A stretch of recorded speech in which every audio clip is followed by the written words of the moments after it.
In this video, I'm going to show you how to design your brand's collateral kit, and that includes your business cards, letterheads, email signatures, and envelopes.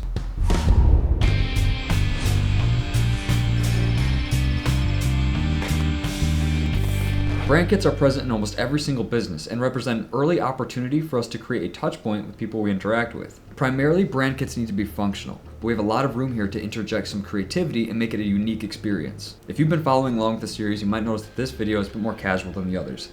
I'm going to give you a real-life look into how I design these while stopping here and there to give you some tips, so let's get to designing.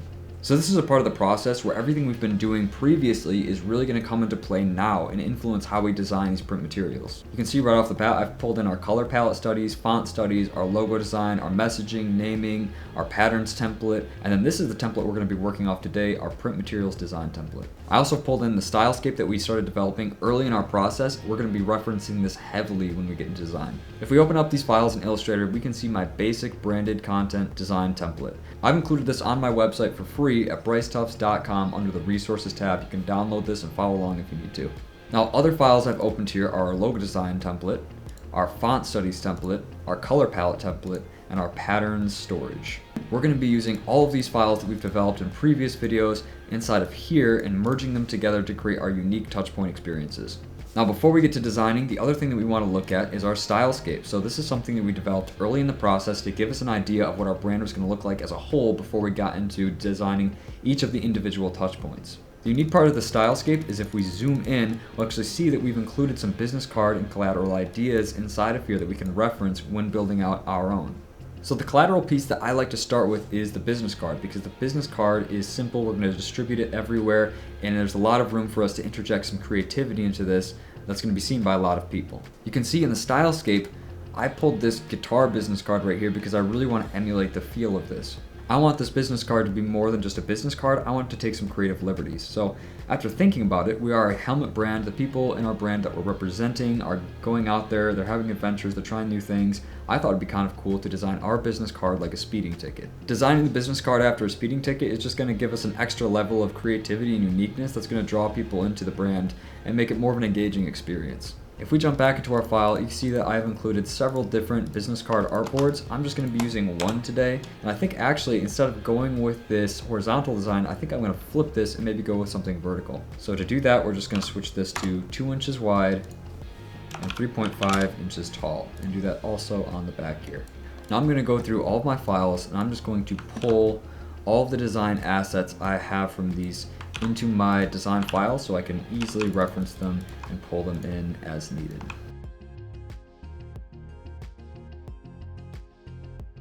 Alright, so if we're going to be designing this business card based off of a speeding ticket, I'm going to pull some references of speeding tickets just to give a good idea of what we can design and some other ideas that we can interject into this. So I'm going to pull this as a reference just right onto my desktop.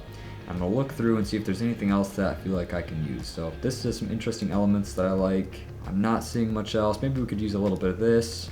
And I feel like that is enough just to get started here. Now that I have all of my elements pulled in, I'm going to start designing. Keep in mind that the design process is fluid. We're going to toss around a lot of ideas. We're going to see what's working, what's not working. I'm going to create a time lapse here to show you what my process is and then review it at the end to walk you through all the different choices I made and describe the end product that we got to. So I will see you then.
Alright, so after a fair bit of designing, we have our business card front and back here. So you can see how I took these speeding ticket ideas that we grabbed offline and tried to work that into a design here that would work as a business card.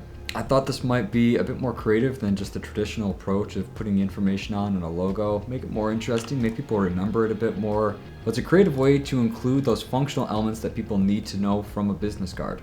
I wanted another element to kind of bring this together and showcase what the company does. So I took a 3D render of the helmet that the company produces and used that as a asset on the front and back of the card. On the back of the card here with the logo, I see this being a spot UV finish, so we kind of get a shine on this texture right here and this helmet. Also on the back here, I had this space left over at the end that I was trying to figure out what to do with. Then I thought it'd be really cool if we had some sort of mug shot, but it's the actual product. So I went ahead and made a vector asset of the side of the helmet from another render and then put all of our details below here. Now the point I'm trying to make here is that all of the fundamental pieces that we've done in prior videos are all starting to come into play now. If we pull up the style scape and we look at the business cards that we pulled here, you can see how this inspiration translated to something that we did in reality. You can also see how important it was to have these logos finalized, these patterns pulled, these colors pulled, and our final font selected so that we could easily drop them into our process when we're creating something like this. But I can see here I have not stuck exactly to any of those processes. I've used them as a starting point and I've built off of them. This red was not part of the initial color palette, but it matches with that color palette, and I created it because I felt like this business card needed some sort of eye-catching red in order to make it look different. You can see that I played with the fonts, that I played with the textures that we were using, that I played with the logo. Everything kind of changed and evolved and moved into what it became here so that it was creative and interesting. But with those foundational parts, we kind of unlocked the freedom for us to do that and explore based off of what we already had. So now that I feel like I'm in a pretty good spot with the business cards, I'm gonna go ahead and design our letterheads, envelopes, email signature, and this presentation folder cover that I have right here.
Okay, so I just finished up creating the letterhead, envelope, and email signature, so let's jump into what I did here. So first thing, jumping into the presentation, we did the classic pattern in the background with the logo up here and the helmet vector right on the side just to give it a little bit of visual interest.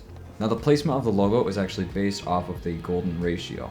If we activate some of our layers, we'll see that the height and the placement on the width was determined on this size right here. And to get a golden ratio, all you have to do is divide your unit by 1.618, and then you'll have a ratio to help balance out your design and create something that looks more appealing. Moving on to the envelope, we wanted this to look pretty expensive when it arrives in the mail, so we put this pattern here on the front, and then on the back also included a cropped version of the side of the helmet with a pattern on the bottom and all for information on the left. So the letterhead is also based off of the golden ratio, so you can see my grid lines based off here. We have our text taking up the majority of the space right here, information, the logo above, a signature, and contact info at the bottom. And lastly is our email signature. So this isn't a print piece, it's a digital piece, but I build them all at the same time just so they have that consistency between them. This is the email signature. It looks much like the business card, but this is going to be tagged on to the end of our email, and this is the design that I envisioned for what that would look like. So if we look at this entire branding package together, we can see how this looks like the same brand. These all look like pieces of the same company, but they're all unique in their own way. They do what they need to. And we tried to sprinkle in some creativity, particularly with the business card, making this an engaging experience for people that are receiving it. And that concludes our design session. So I hope you got some ideas from this. I hope that by watching my process, you kind of got an idea on how to design your own. If this video was helpful to you, please leave a like, and if you have any questions about this process, comment them below. This video is also part of a series where I'm designing a brand from start to finish, taking you along that journey, showing you the methods that I use and giving you tips along the way. If you'd like to see more of those videos, please subscribe to this channel and I'll be posting more. With that, thank you so much for watching this video. I hope that it helped you in some way. I look forward to seeing you in the next one.